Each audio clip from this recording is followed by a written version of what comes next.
Okay, moving over to night scene foliage normal, because we're outside. Though probably not under bright light condition. Maybe I should have used fireworks. Well, if I'm not using the macro, I suppose I should have done. The macro's really only for close-up work, but since we've already filmed those close-up and everything, we don't need that. And I don't think it burns up so many megs as well. So, but maybe I should have done it on night scene fireworks. But and I haven't even got my hat on. Though I will definitely be using my boots now we're going past the 3rd week of October, if we get up to our place. And I think it's a case. Oh geez, look at that, the things are still out. The Epaquis impressors are still out here, so you can see how cool. Geez, look at that, they're still out. So we're at the last week of October, and we saw how beautiful they were up near our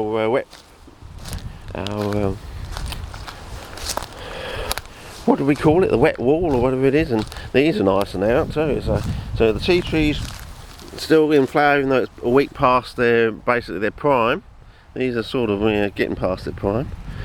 But oh, and there's a cool wind. There's the path that we normally take. So yeah. Okay, so going through here, and you see the moss is all starting to come back after that rain we had last night. So yeah.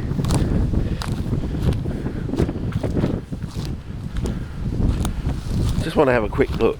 But what I was trying to say on the previous clip was I saw on the other end of the swamp back in the day, you know, this is going back now almost 15 years ago from that footage, there was coral fern there. And of course maybe that was before the days we'd realised about the coral fern, because you know this was like the first time or the second time I'd used the camera, I think, since Christmas back in 2000. I can't remember if that's before we'd made the connection with coral fern and Mount Compass and all that sort of stuff. I don't know. And the fastest route is down here, I think. I just want to, someone's driving around, so we don't want to cause them any harm, I think. But yeah.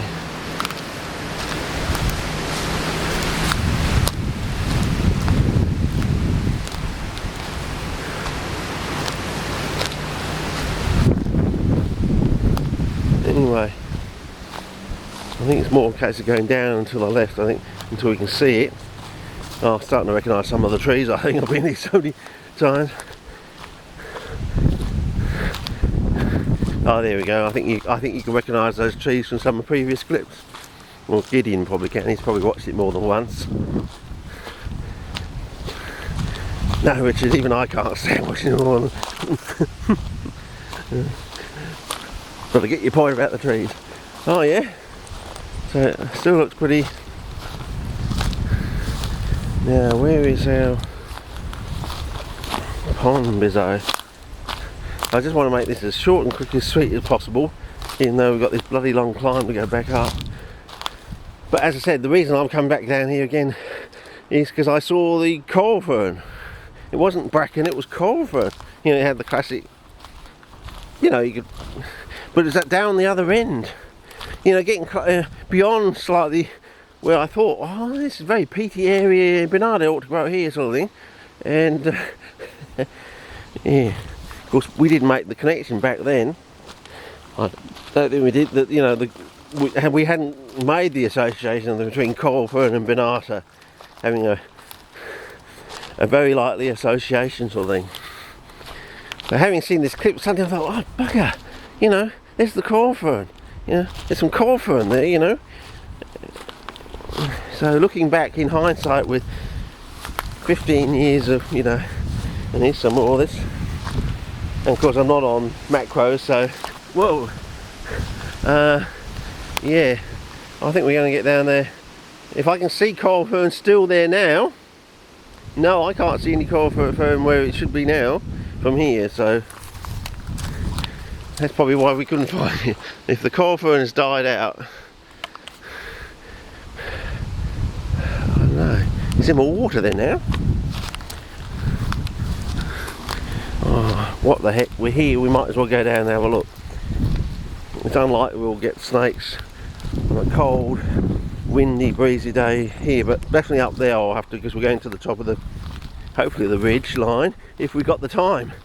But spending the time out here, but I said the important fact that I'm coming quickly out for this quick trip out here because I saw coral fern growing here in the video 15 years ago, but it was further over there, more towards that so some of the, it has been cut off, so maybe I should actually flip over to macro shortly for another clip as we get down, so if I do find it we can go in close straight away.